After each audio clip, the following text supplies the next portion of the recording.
जानी मन या शोभा। भोजपुरी के पावर स्टार कहे जाने वाले पवन सिंह, मतलब इनका गाना देखिएगा ना और सुनिएगा तो आपका भी दिल झूम उठेगा। रुका देवरो दौरा सरियाली।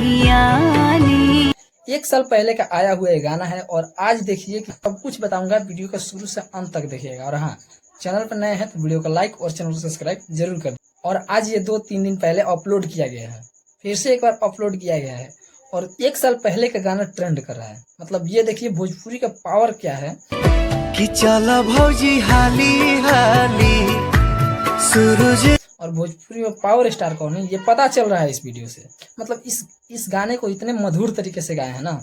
इसमें काम किए हैं सोनू निगम, पवन सिंह और एक और एक्ट्रेस है।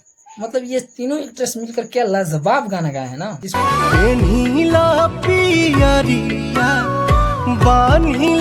तो सुनने के बाद एक बार में आपका मन नहीं भरेगा। क्या छठ का गीत लाए हैं। ये होता है भक्ति स्पेशल और भोजपुरी का कोई भक्ति स्पेशल है तो पवन सिंह।